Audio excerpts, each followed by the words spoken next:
Let me tell you about the moment I almost quit trading forever. It was not because I did not understand the market, and it was not because my strategy was broken. It was because I was trading so large that I could barely breathe. Every tick felt like a verdict. Every candle felt personal. Every small pullback felt like punishment. I could not understand why I kept breaking my own rules or why I could not execute the plan I knew worked. Discipline felt impossible. For a long time I believed I was weak. I thought I lacked commitment. But the truth was much simpler and much harder to accept. My position size was destroying my ability to think. Most traders believe that if they want to make more money, they need to trade bigger. Bigger size means bigger wins. Small trades feel like a waste of time. They feel unserious, almost embarrassing. Social media makes it worse. You see massive wins posted every day, and it feels like that is what real traders are supposed to do. So you increase your size. You tell yourself that if you truly believe in your strategy, you should risk more. But what most people do not understand is that position size does not only control profit and loss. It controls your psychology. It determines how your brain functions under pressure. And once your size crosses a certain threshold, your ability to think clearly begins to disappear. When I was trading too big, I was not trading the market anymore. I was trading my account balance. Every trade felt critical. Every move mattered too much. I would identify a clean setup. Structure aligned. Context made sense. Everything was valid. But instead of calmly executing, I felt pressure in my chest. My heart rate increased. My breathing changed. I would think, this trade has to work. Not because the probabilities were better, but because emotionally I needed it to work. That is when trading stops being about probabilities and starts being about survival. And trading should never feel like survival. When your brain enters survival mode, it does not follow rules. It prioritizes protection. It shifts into a primitive state where fear overrides logic. If you have ever felt your focus narrow while watching every tick, if you have ever felt panic as price approaches your stop, you have experienced this. The thoughts begin to sound logical. Maybe I should take profit early. Maybe I should move the stop just a little. Maybe I should exit before it gets worse. In the moment, these thoughts feel smart. They feel responsible. But they are not rational decisions. They are emotional reactions disguised as logic. And they happen because the risk is too large for your nervous system to handle objectively. Your ability to follow rules is not a character issue. It is not about willpower. It is about whether your nervous system feels safe enough to let you follow your plan. When you are calm, discipline is easy. When you are afraid, discipline collapses. That is how biology works. If your position size triggers fear, your brain will sabotage your structure in an attempt to protect you. You are not weak. You are overloaded. Increasing risk increases emotional volatility. You are not just risking money. You are risking your ability to stay disciplined. Oversized risk creates predictable mistakes. The first is hesitation. You see your setup, but you hesitate. You want more confirmation. You want certainty. Because emotionally you cannot afford to be wrong, so you hesitate, and the trade works without you. Then frustration builds, and you force the next one. It is not a strategy issue. It is fear controlling timing. The second mistake is moving your stop loss. You place a logical stop based on structure. Price approaches it, and the loss feels unbearable. So you move it. You tell yourself you believe in the trade. But the truth is that you cannot emotionally accept the loss. Sometimes the trade comes back and you feel relief. Most of the time it does not, and a small loss turns into a large one. The third mistake is cutting winners early. Profit feels fragile. You are afraid it will disappear. So you close the trade too soon. Then you watch it continue without you, and feel frustrated, even though you made money. That frustration comes from oversized risk. The fourth mistake is holding losers too long. You freeze, you hope. You delay accepting reality. By the time you exit, the damage is much worse than it needed to be. All of these behaviors come from the same root cause. The position is too large for your mind to handle calmly. Your mind tries to protect you by taking control away from your rules and giving it to fear. That is when I made a decision that hurt my ego. I reduced my position size to a level that felt almost meaningless. Wins did not excite me. Losses did not hurt. It felt boring. It felt like I was not serious. And then something incredible happened. For the first time, I could follow my rules effortlessly. I could let trades play out. I could take losses without emotional damage. I could think clearly from one trade to the next. Nothing about the market changed. I changed. Here is the paradox most traders never understand. Trading smaller often grows accounts faster than trading big because smaller size allows consistency. And consistency is what compounds over time. Big size creates volatility in your equity curve. Volatility destroys compounding. You have a good week, then give it all back in one emotional trade. You build momentum, then erase it trying to force a breakthrough. When you trade small, you create the conditions for compounding to work. You show up day after day, trade after trade, letting the probabilities play out. Not because any single trade is significant, but because you stay in the game long enough for your edge to work. Choose the more reasonable path. Take risks that do not affect you emotionally. Do not believe that taking excessive risk will get you to your goals faster. It does the opposite. The trader who moves with patience and calmness arrives sooner than the trader who rushes with urgency. When your risk is small enough that no single trade matters emotionally, you gain freedom. Freedom to execute. Freedom to think in probabilities. Freedom to behave like a professional. Professional traders are not fearless. They are structured. They control risk so emotions do not interfere in the first place. Trading small is not weakness. It is psychological intelligence. When you find your ideal risk level, discipline becomes natural, and that changes everything. Most traders do not blow up because their strategy failed. They blow up because their position size was too large for their psychology. The market did not break them. Their risk management did. And when I finally accepted that, my entire relationship with trading changed. I stopped trying to feel powerful. I stopped trying to prove something. I stopped chasing the feeling of being bold. Instead, I started aiming for neutrality. And neutrality is where consistency lives. When your risk is too high, every trade becomes emotional. Every outcome feels personal. A loss feels like failure. A win feels like relief.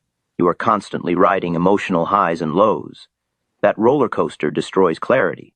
It destroys patience. It destroys your ability to think in probabilities. But when your risk is small enough, something shifts. Trades stop feeling like verdicts. They become information.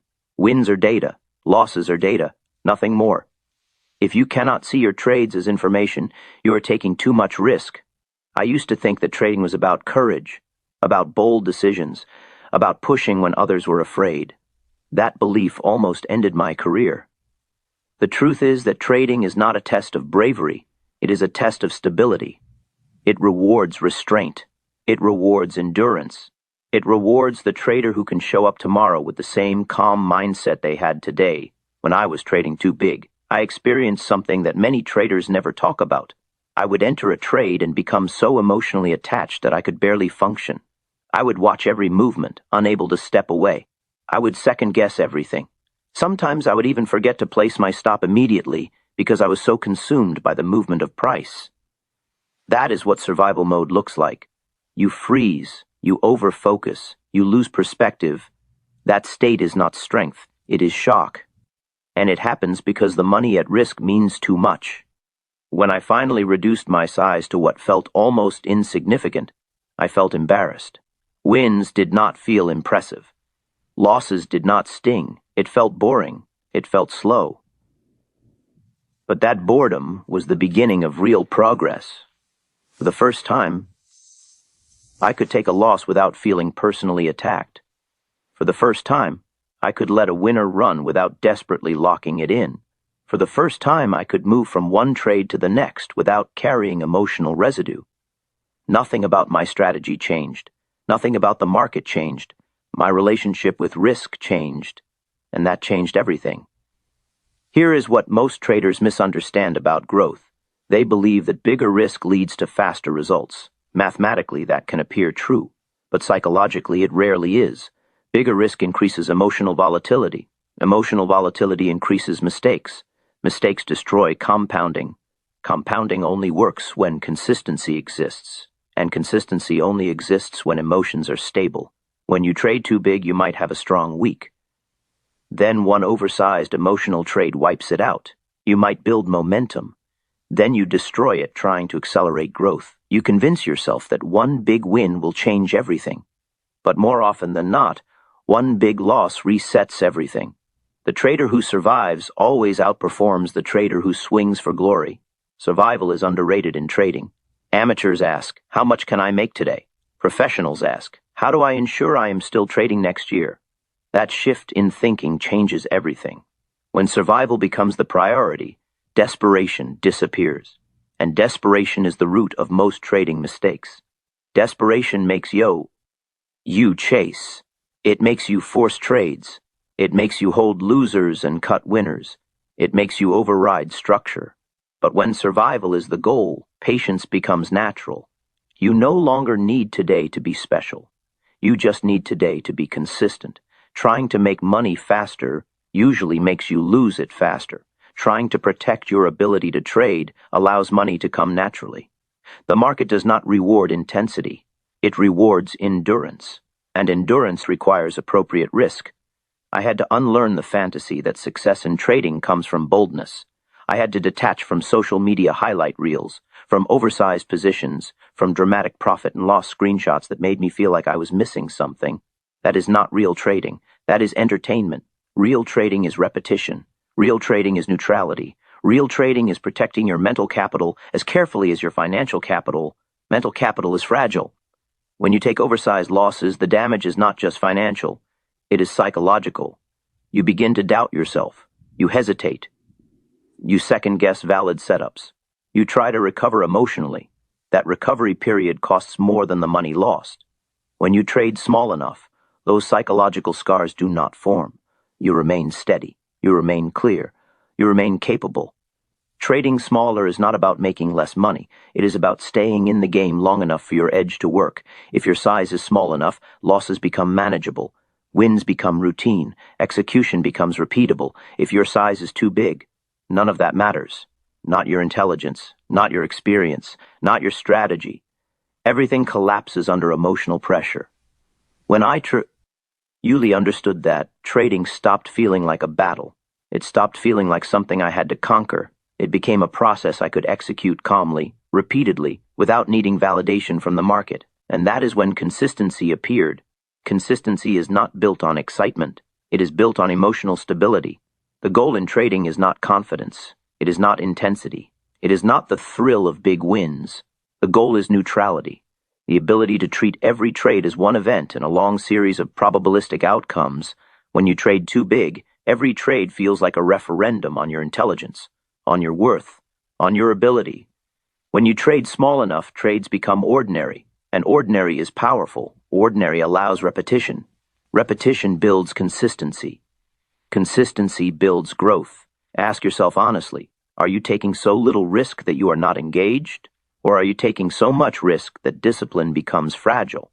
If your risk level makes you anxious, hyper-focused, or emotionally attached, it is too large. If your risk level allows you to breathe, to think clearly, to accept losses calmly, you are in the right range. Position size is the lever that controls your psychology. It controls your stability. It controls your longevity. The market will always be uncertain. That will never change. But your relationship with risk is entirely within your control. Trade small enough that you can breathe, small enough that you can think, small enough that a single trade does not matter emotionally, because survival is the foundation of everything. And once you build on that foundation, growth becomes inevitable. There is something uncomfortable about trading. G small. It does not feed the ego. It does not create excitement.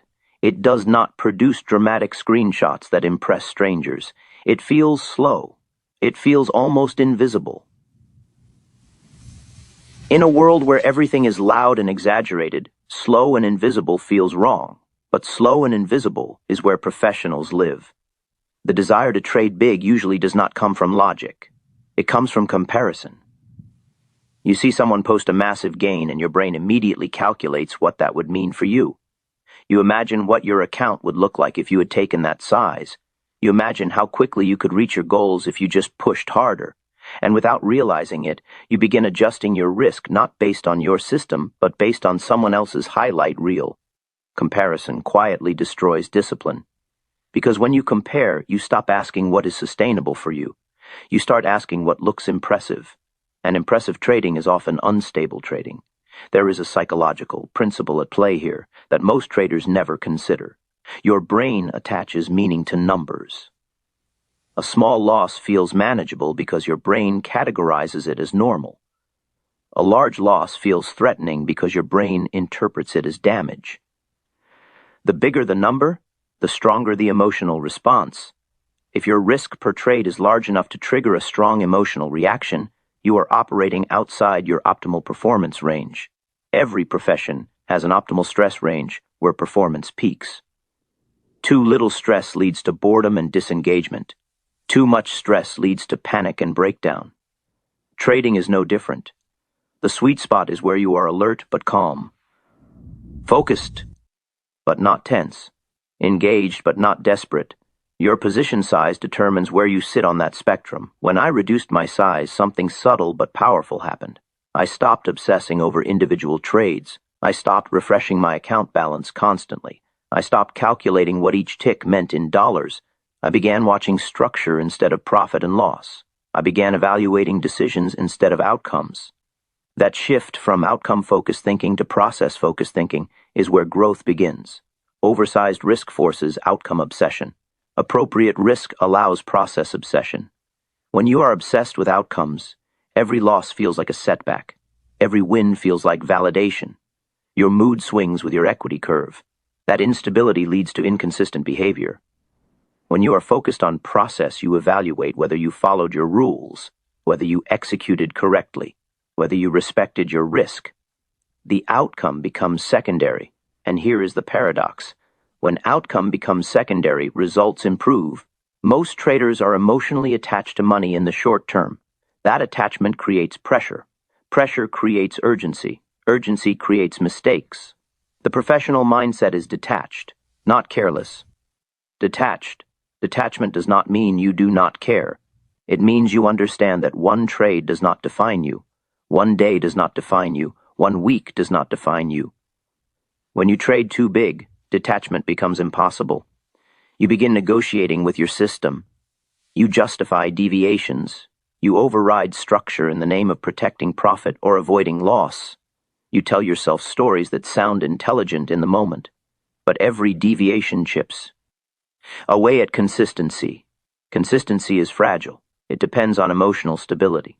Emotional stability depends on appropriate risk. This is why so many traders experience the same painful cycle. They start small and stable. They build confidence. They increase size aggressively. They experience a few emotional trades. Then discipline collapses. Then the account suffers. Then they reduce size again and rebuild. The cycle repeats because they never truly internalize the lesson. They believe the problem was temporary. They believe they just needed to control emotions better, but emotions do not need to be controlled if risk is appropriate. The real skill is not emotional suppression. It is risk calibration.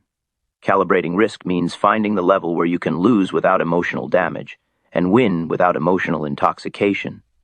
Yes, intoxication.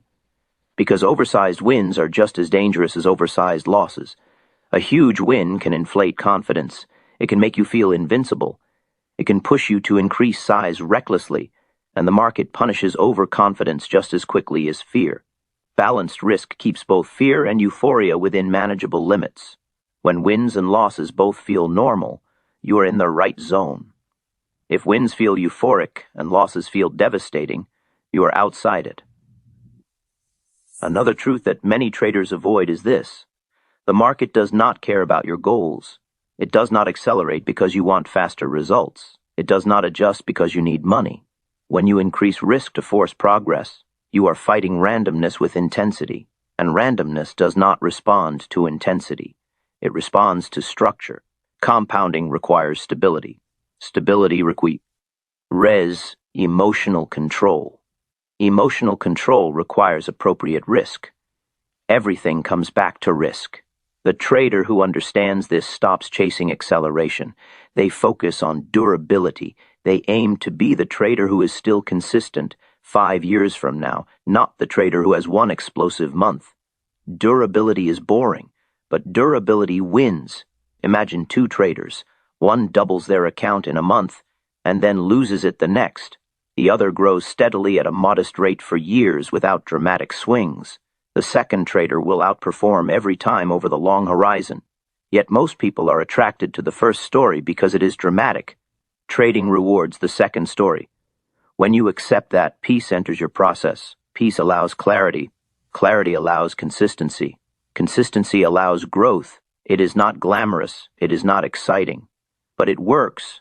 If you feel constant tension while trading, if you feel drained after sessions, if you feel emotionally exhausted even on winning days, that is feedback. That tension is telling you your risk is too high. Listen to it. Your nervous system is not your enemy. It is providing information. When you feel calm, you are in alignment. When you feel overwhelmed, you are exceeding capacity. Trading is a long-term performance activity. Like athletics, like chess, like surgery. No professional performs optimally in a state of panic. Why would trading be different? If you want longevity, if you want clarity, if you want consistency, trade at a size that allows you to breathe. Breathe before entry. Breathe during drawdown. Breathe during profit. Breathing is a simple test. If you cannot breathe calmly while holding a trade, the size is too large. Reduce it. There is no shame in trading smaller. The only shame is ignoring the truth and repeating the same cycle. The market will always be there tomorrow. Your job is to ensure you are too.